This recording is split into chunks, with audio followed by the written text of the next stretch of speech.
Let's bring in our buddy. We're here in, I want to say, here in the Tower Chrysler Studios.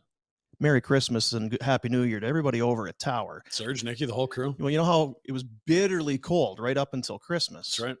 You want to talk about stick taps and pro tips? Serge and his wife, Belize, for like 2.5 weeks prior. Missed Serge all of that cold weather, came back. Geez, awfully hot. It's balmy. Got to top up the windshield wiper fluid here. It's just sloppy.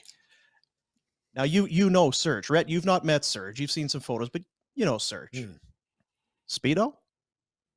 He's rocking Speedo. I'm thinking he's got some sort of a leopard print banana hammock right? of sorts. He's maybe like there may or may not even be a full back on it. I don't know. I think it's like they call it the Seravalli special in Philly, right? The chest all fucking pumped out, strutting around. Get a load of me. Get a fucking load of me. I'm doing yoga on the beach, ass crack hanging out. what the hell is it called? That kind of yoga he does. Oh yeah, he and just greased right up, baby oil. Yeah. Glistening in the sun. Yeah. Stop by. Ask him how his downward dog's going. Cloud Trail South Tower Chrysler and ask for Serge and his downward dog. There's Frank Seravalli. Now, what the hell happened? We did have you on the Christmas show, kind of, and we struggled. I don't know what was going on. It's just connection. Something was off. I feel like if it had to have been on our end, you're on 1,000 shows a day. You're online hours a day, every day. Yeah, I'm pretty sure it was on your end. Next time I come on, though, we're going to do some hot Bikram yoga, and I'm going to have on my... That's what it was. Yeah, I want my cheetah print wiener bikini. I'm going to be wearing that thing. Can't wait for that. That's not happening. No. When are we taking vacation days? I just found a day I think I need to be off. Just couldn't have picked the worst day to be away that day. Wow. How was your Christmas, Frankie boy? It was good. It was good. As you reassess your spirits of the holidays or holiday spirits, whatever you called it, on the list of no-nos, that eggnog, that looked really painful. It was early. There wasn't a good time for it. There was no good place to put it, and eggnog rum did not help anybody. It's just a grenade. I had Christmas. Really nice glass of bourbon. I had the fancy ice cube and everything. I was here sipping it, and yet I just kept glitching out and rage quitting. Yeah. Well, I don't know what happened, because today it's fine. Maybe the interwebs were drunk as well. There's a lot of things at this end that were a little different that day. Now, and it's worth mentioning, some people said, did you guys really do it? Did you guys really actually have drinks? Or were you acting? Who's to say? We'll never know. I would suggest that you revisit the final 20 minutes of the show, and don't think it's going to be that hard to parse what's real and what's not. Moving on. There was an outdoor game yesterday, a show of hands or what have you. Who watched the outdoor game yesterday? I'm guessing Frank certainly would have. I kind of have lost the steam on these, but was for some reason jazzed up about this one. I don't know what I don't know why. It was the second, not the first. I don't know why it flew under. I missed it. I had a bunch of people over. We did a little ODR skate and then came in. Oh, your wife's away. You had a bunch of people over. I missed my kids, so I had to get my pals' kids over so we could whoop someone left-handed at ping pong, right? Everyone has an opinion on these things. It's too many, or are we past that now? Because I think there was that hue and cry and bitching about it all the time. Is it just kind of an accepted thing now, Frank, that there's going to be outdoor games? Get used to it and stop complaining. And people love them when their teams are involved, right? That's not a surprise. I think that's the thing, and maybe the realization for me watching it, because I was sort of in that camp of, who cares? I'm way past this. Let's do something interesting instead of the same teams. Now we're revisiting venues again, going to Fenway Park again for the second time. But goddamn, did it look good on TV? Fenway Park is the cathedral of baseball. It's church. It looked amazing. And then you see the reaction in both markets. A lot of Penguins fans drove over to Beantown for the game. You see everyone riled up, liquored up. You see the family skate and what that means to the players and their families. Maybe it's not for us, and maybe that's kind of the point. And, I was kind of laughing to myself as a failed insider yesterday. Like we used to chase that news, like, oh my God, who's getting the Winter Classic next? Like religiously, like every year you'd be like, where's it going? Where? And I saw the press release and I was like, oh yeah, there's still a Winter Classic and it's going to be in Seattle in 2024. Like that's how it's kind of off the radar, but in those markets, it actually matters. And I Vegas against Seattle is the one they announced for next year. I think that would be great. Those are two very, very energized markets that I think will be doing backflips for it rather than another Chicago, Pittsburgh, Washington, Boston, right? Well, I think they kind of dropped the ball in that it could have been a better rivalry. Like you're going to put Seattle in, great. Okay, make it against Vancouver. Have everyone drive across the border for that game. Instead, you're going to put Vegas there, and maybe that's to placate them for not getting their own Winter Classic that I'm sure they wanted at that beautiful Raiders stadium on the Strip. But I don't know. I mean, again, let's go back to the who cares quotient. Yeah. Retro, have you been to one? Obviously, you didn't play in one. Have you been around one at all? Nope. I was never even around. Then they had the one in Calgary. I wasn't home for some reason, but never gone to one, never been at one. But I'm sure they'd be fun to go to, especially with Pinder leading the way. Yeah, that's right. I was at the first one in Edmonton. My dad had got tickets somehow and then was out of town for some medical thing.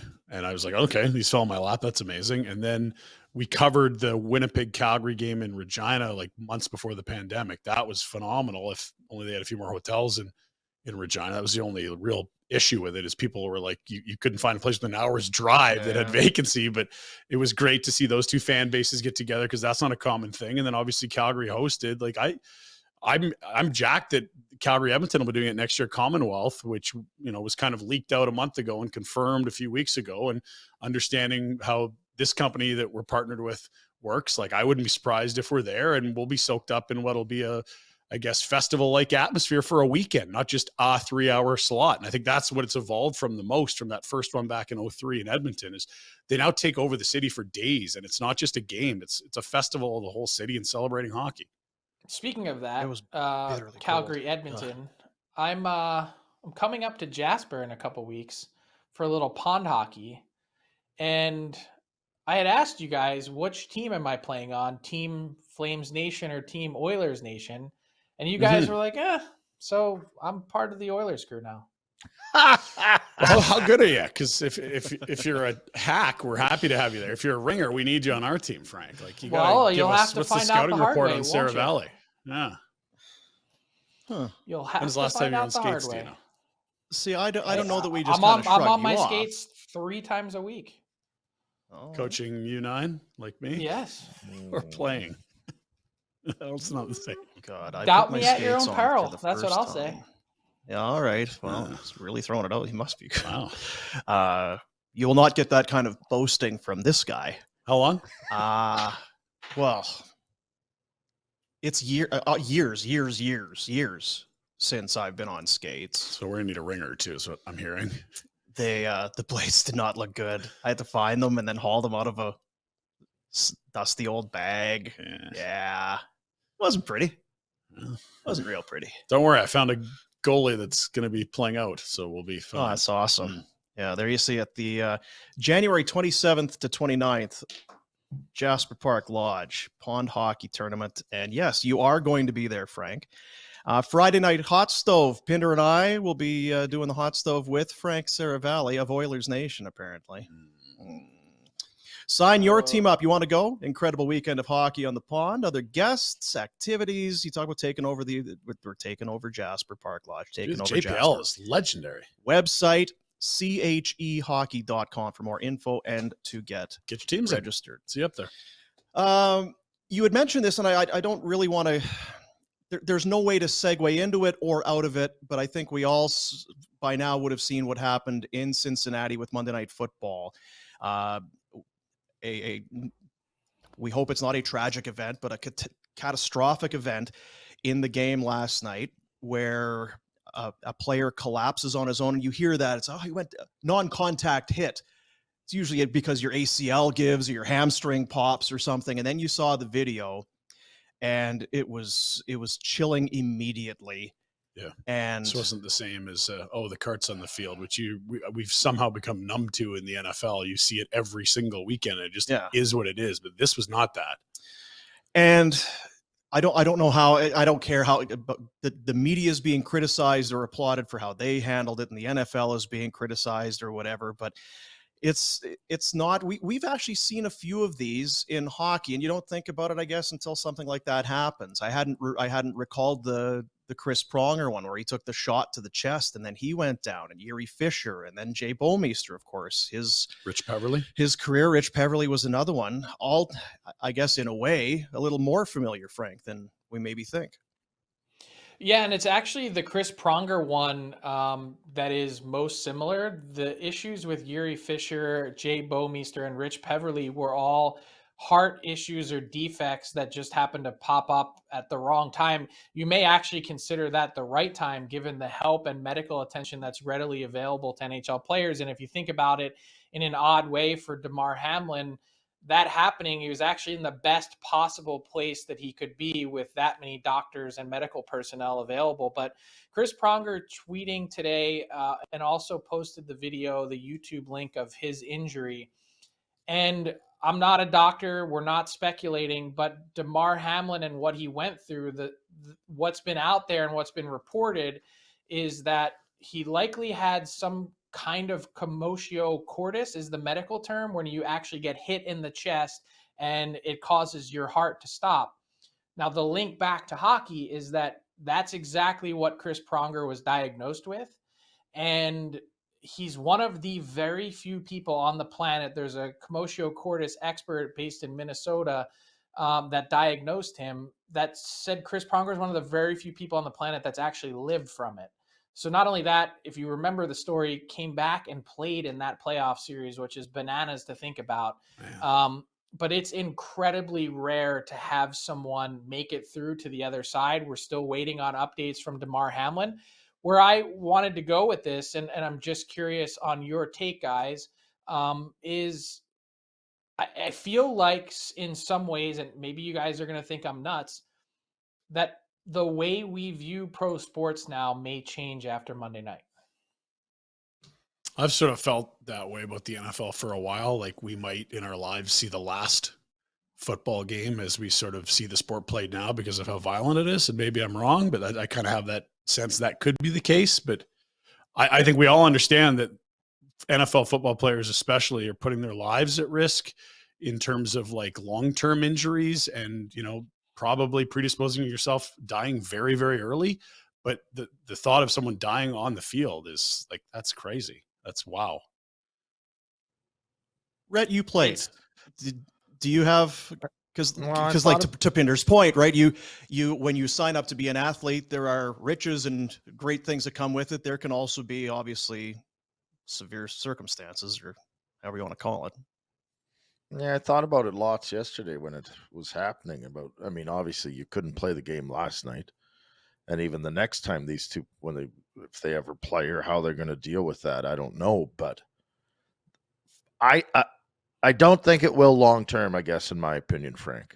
I think it will change it for a while. I think it's going to be different for I can't put a number on how long, but I think it'll be a little bit different for a while. But I don't think long term anything will change. And a lot of the reason for that is because I don't know how you can change it. Yeah. Right. Like the NFL is $1 billion industry, and they're going to keep moving forward. And I don't know how you can't eliminate contact in that sport. No, you can penalize. I was going to say you can penalize head hits. You can evolve with the technology around shoulder pads and helmets, and but it's such a violent contact sport, and it is so popular and big. And I don't know. You hear from athletes all the time how they would do it all over again if they had to. I don't know. It was really a chilling one last night for sure. And if you did take a step back and think, what are we doing here? Then you weren't alone for sure, because it was just scary. It was instant too. Right? You saw how quickly they got out there and how those players reacted. The players' reaction was everything, because they're the ones that see this every week with a teammate, but this wasn't the same. They're like, you don't see players crying about teammates going down if it's just there's an ACL. Like this was something at a whole new level of fear and potential tragedy. Well, and to see the medical personnel basically wailing on DeMar Hamlin's chest for 9 minutes, that's a long time. And that really grabbed everyone, as you mentioned. I agree, Rhett, in that, how do you watch the NFL again? You just do. And Mike McKenna made a great point on our Daily Face-Off Live today, saying like, look, I've been around auto racing my whole life. I've known 5 or 6 people that have died, and yet everyone just shows up at the track again and you just do it. But you read, like, it freaks you out. You read about this commotio cordis and you read about Chris Pronger and how lucky he was. They still have no explanation as for why, like, they didn't even have a defibrillator, why he started beating again on his own. They have no way to explain it. I just wonder, is there any, like, football, I agree, there's no way to change or take out, one player's helmet running into another player's chest. That's like tackling, like that's part of the deal. But in hockey, with slap shots to the chest, guys blocking as many shots as they do, I can't be the only person that's sitting here today thinking how incredibly fortunate hockey players are that there's only been one Chris Pronger type situation where they take a slap shot in the chest and they end up being fine. But do you need to have an equipment question? Do you need to have a conversation? This opens up a whole different can of worms. And again, not to be an alarmist it just feels like this is sort of the path where we're heading down over these next number of weeks. And it feels like that term, commotio cordis, is what you're going to be hearing over and over and over again. Well, and it probably doesn't hurt to reevaluate stuff, after something like this. Like we should, and hopefully you It'd do. be ignorant not to, frankly, right? Yeah. No, I know it doesn't mean we'll see material change. I mean, like there's pushback from the players and even wearing helmets in warm up, and we're seeing like crossbar and off guys' faces and stuff. But you're right; it doesn't hurt to say, okay, where are we at? Is there something we can do that's easy to make things safer? Like Frank said, there were no defibs nearby a bench when the Prague. Well, let's make sure that is a thing. And now in every rink, when you play old man hockey, there's one of those, and we'll pivot. Again, there's no elegant way to do it. Sitting around on New Year's Day with some friends, family, and I'll throw it out here. Not so much who are you picking, but as we go into 2023, is there a definitive favorite to win the Stanley Cup today as you sit here?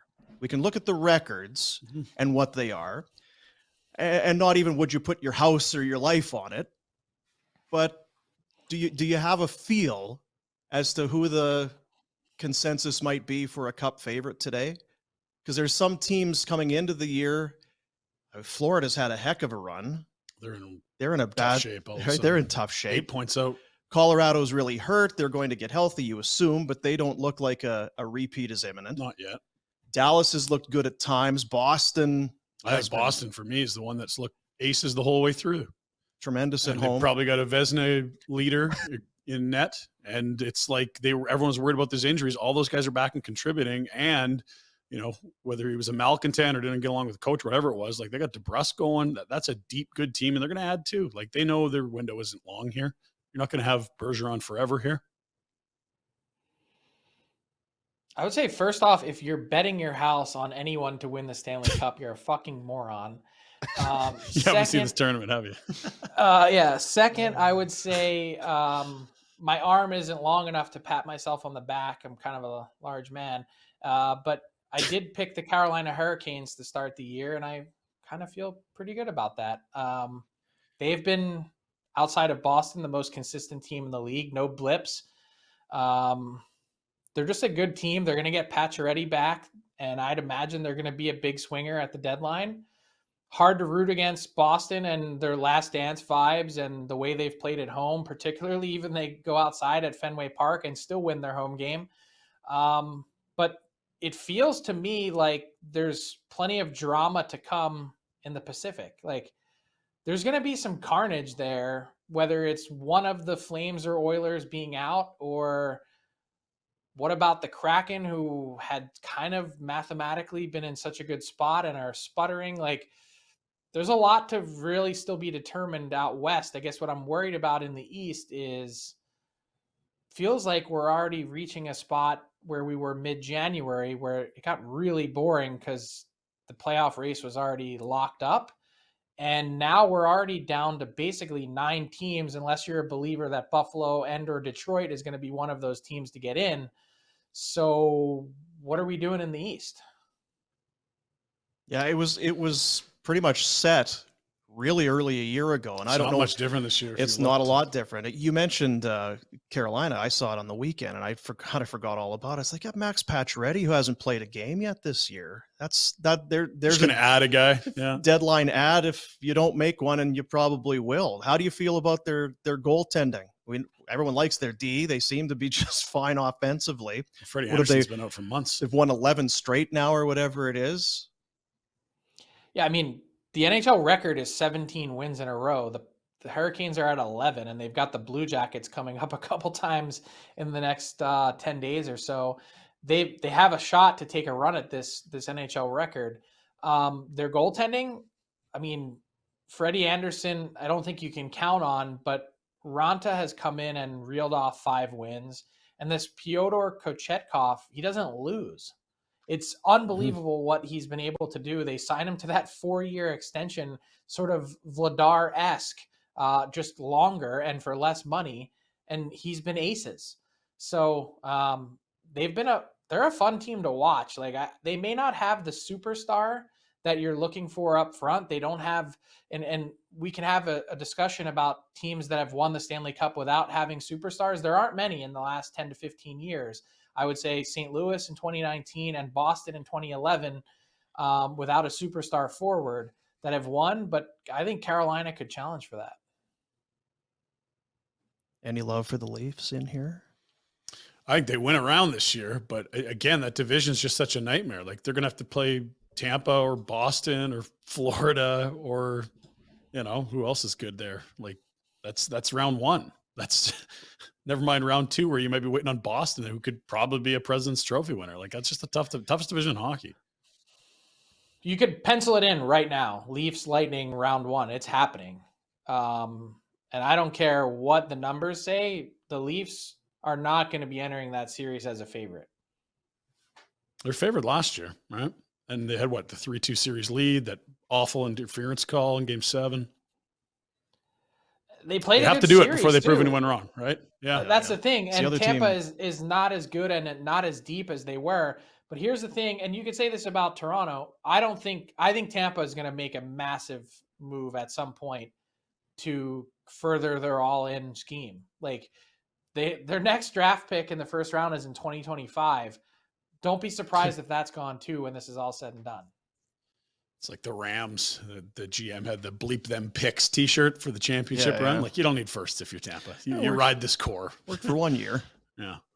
Well, probably get like some of those picks back now. I think he'd take his ring. That's fine. Any New Year's resolutions, Frank, aside from, coming up here and being a D-bag and joining the Oilers guys, but whatever. See, this trip is going to be a little difficult for me because I made a sponsor commitment to Dry January, and I kind of needed it after, you guys kind of got me going for the holidays. A wet December? Yeah. They were rather soaked, yes.